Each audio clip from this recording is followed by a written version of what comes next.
Hey everybody, welcome to the pain series. This is part one of knee pain.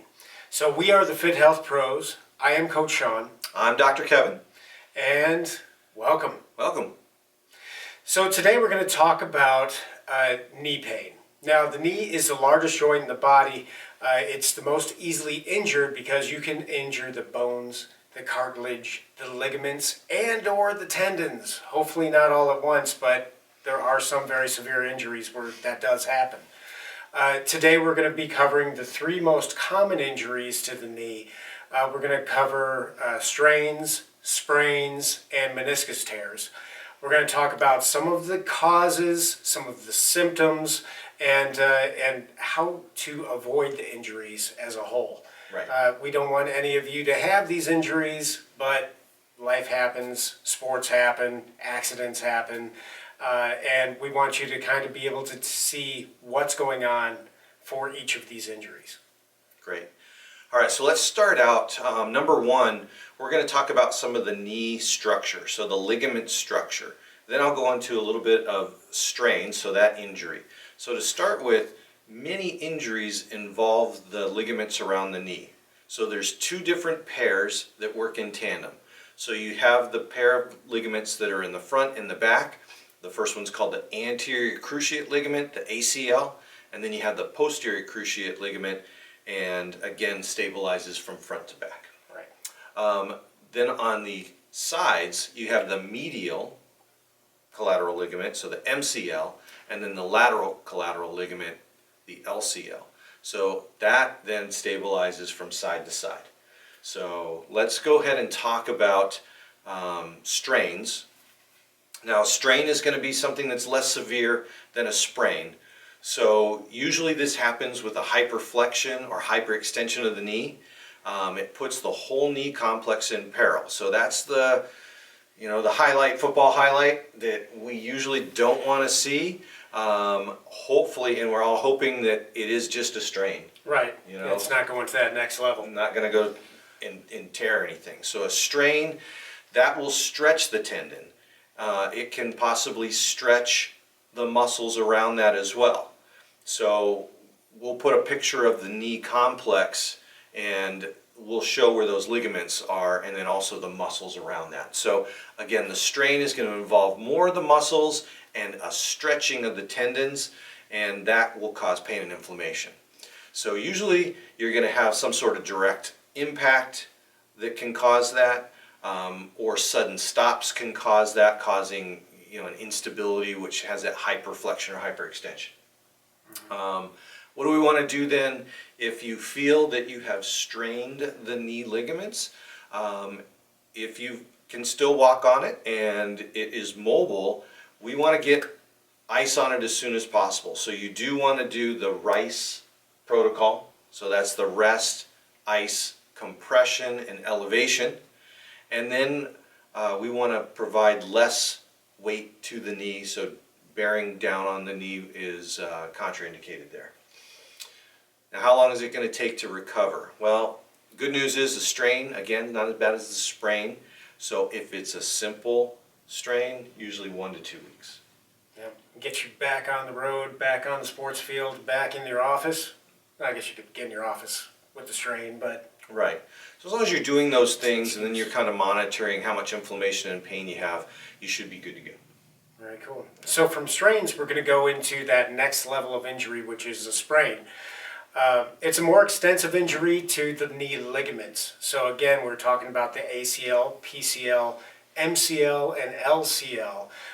Direct injuries to those ligaments, one or more in the more extensive sprains. There are various grades of sprains. A grade 1 would be more of a stretched and painful ligament. There's no tear.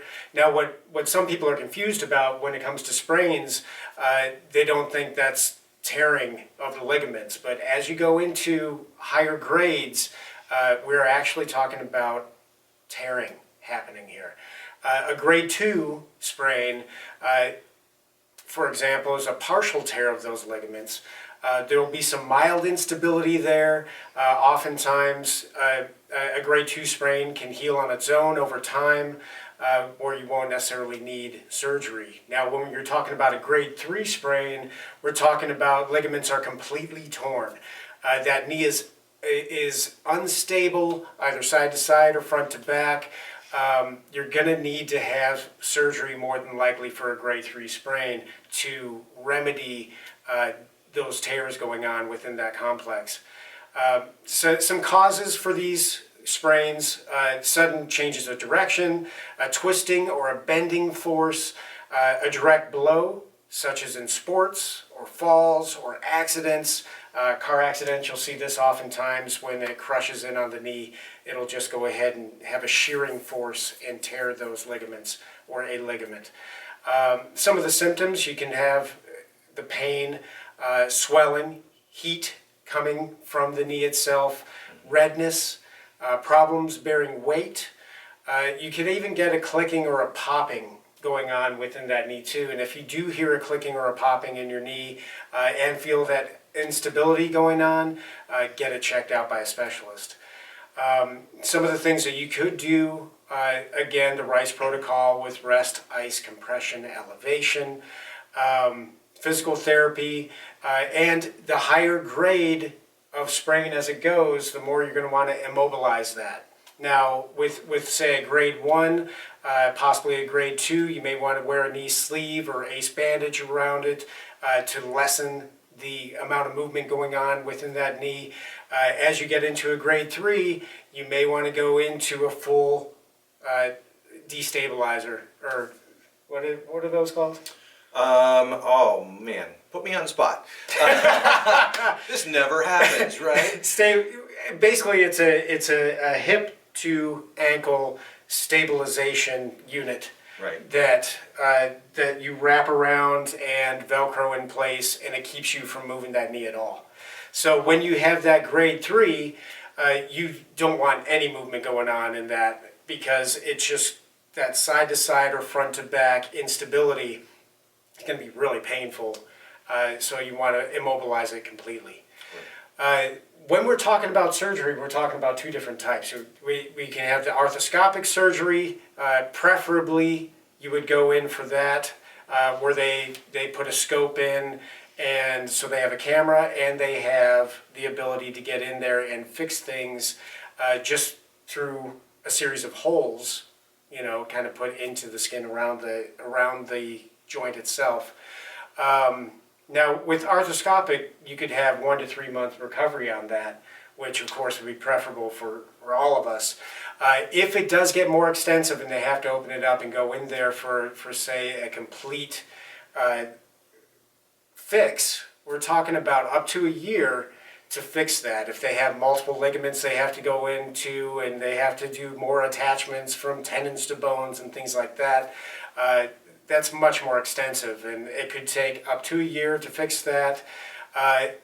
But in one of those types of injuries where it's that traumatic, your knee may never be the same again, unfortunately. Right.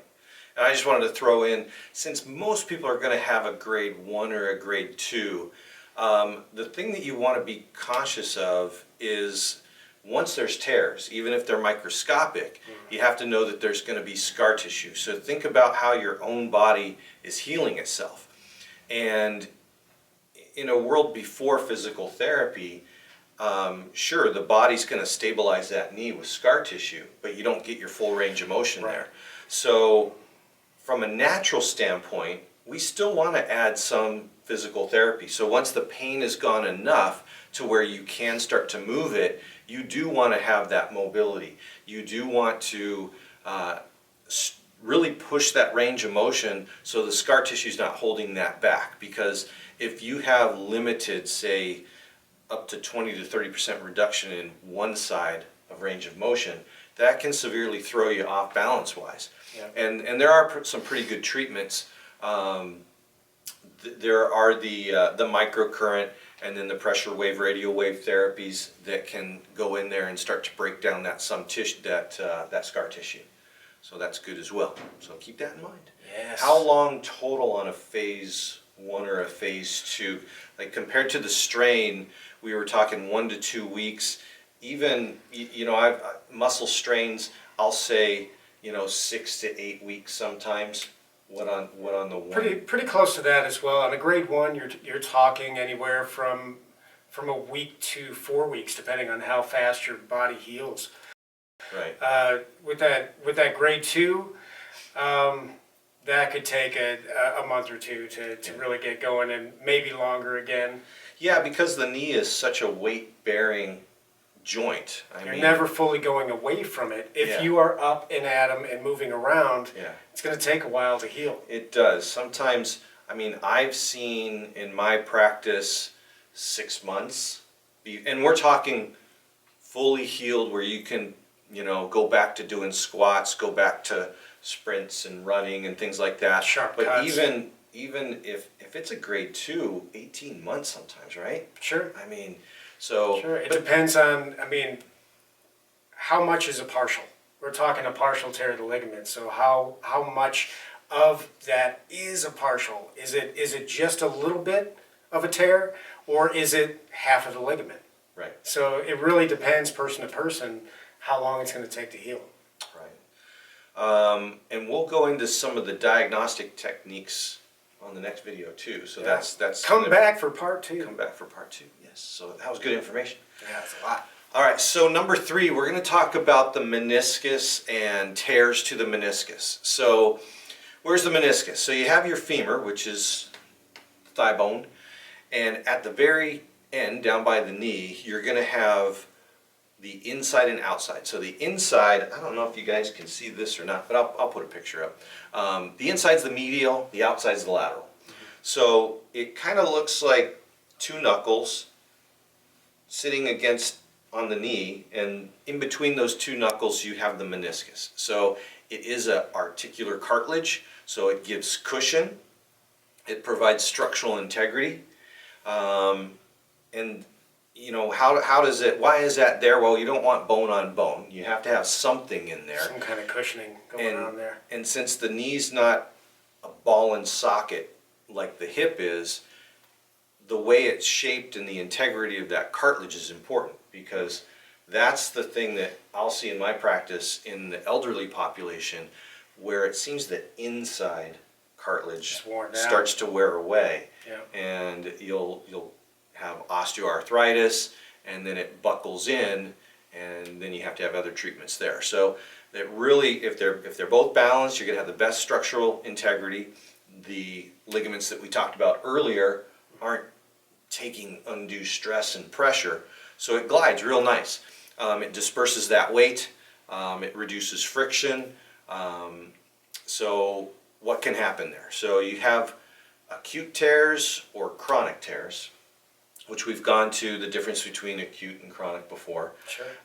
And this is interesting with the knee, because the acute tears usually will happen, it's common sense, or we're talking about acute tears like a sports injury. Right. The auto accident type thing. Yeah, direct impact.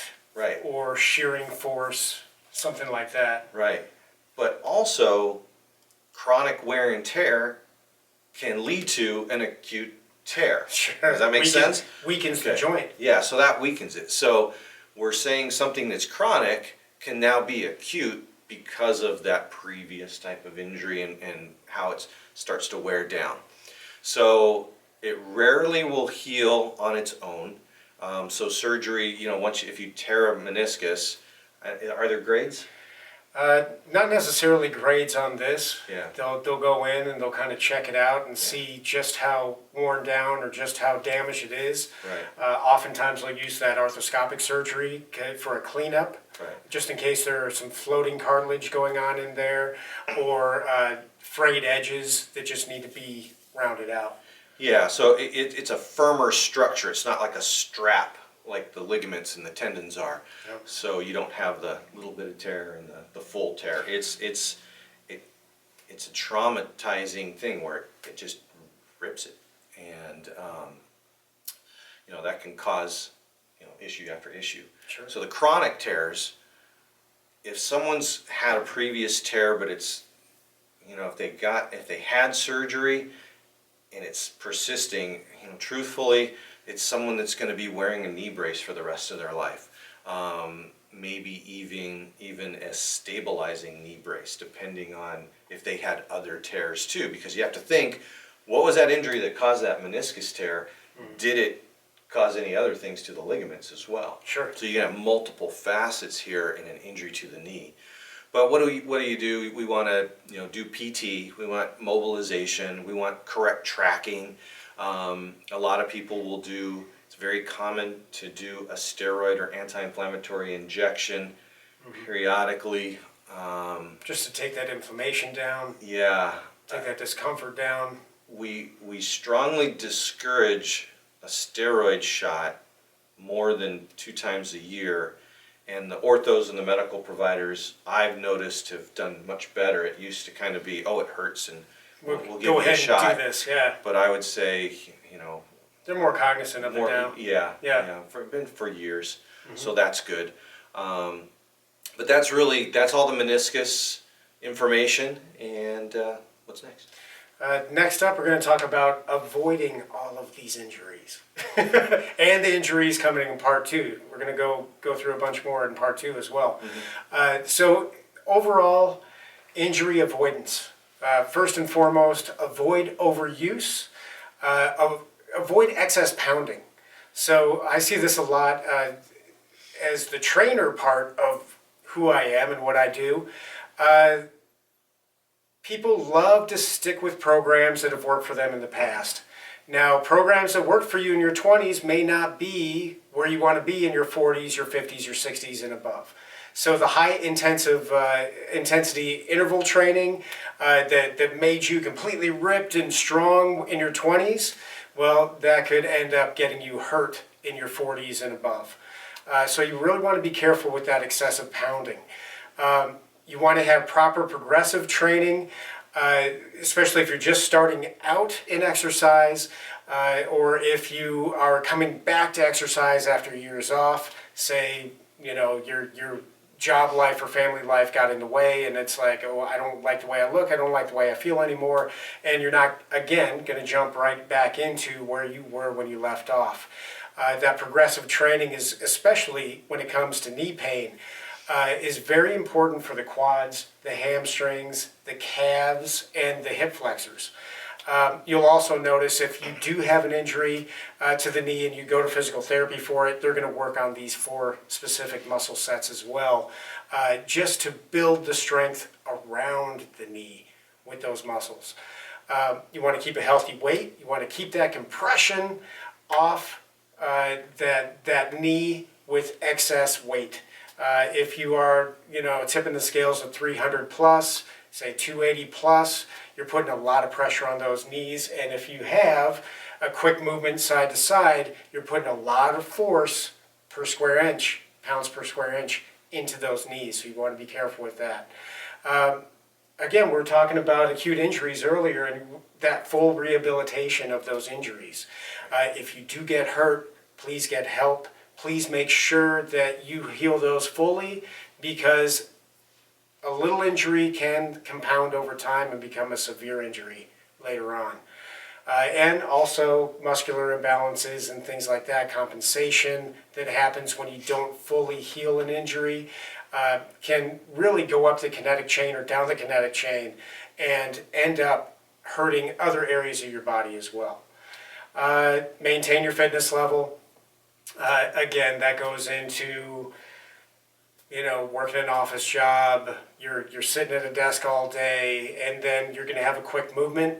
If you are healthy, if you are fit, that lessens the chances of those knees being in a traumatic event. Proper shoes, proper playing surface. So these are the last 2 I want to talk about here. Okay. We're talking about quite a bit throughout this whole thing, but these 2 are very important. Proper shoes for the sport that you're playing, proper shoes for the work that you're doing, can also ensure that you're putting your knee in the least possible traumatic setup. And proper playing surface too. Now, when I was playing rugby in college, I'm looking at where my university is now, and they have a beautiful playing surface, no holes or anything. Well, we practically had gopher holes all over the place. So the ball would bounce all over the place, but you'd also step into these holes as well. As manicured as you can of a playing surface, especially if you're playing rugby or football or any field sport, lacrosse. We've seen a lot of the news. pro teams get away from the fake surfaces too, right? The Yes. artificial turfs. Where your foot will stick and your body goes the other way, well, guess what? That's going to pop a knee. So you're seeing more of a natural turf and hybrid type of turf with a lot of the pro teams. Some of the schools, some of the high schools especially, can't afford that. So really be careful, and hopefully you have good groundskeepers that are keeping those surfaces better for the kids. You do what you play on what you can play on. I understand that, but if at all possible, if you were in a position to ensure field safety for your kids, do so. Very important. Yeah. Wow, that was, I think the injury avoidance was worth coming and watching this video. I hope you got a lot out of that. If you did, obviously we would love to have you subscribe. Smash! Share the video with anyone that you know, whether they're an athlete, whether they're a weekend warrior, whether they're starting to get up in age or they're out of shape.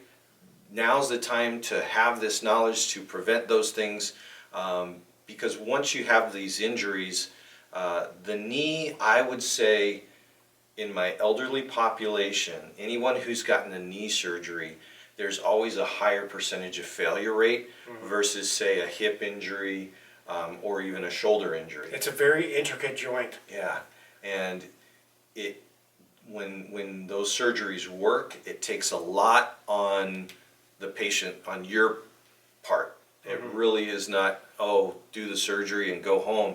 It's heavy duty therapy with the PT, and then after that, it's Keep doing the and exercises. doing everything. Yeah.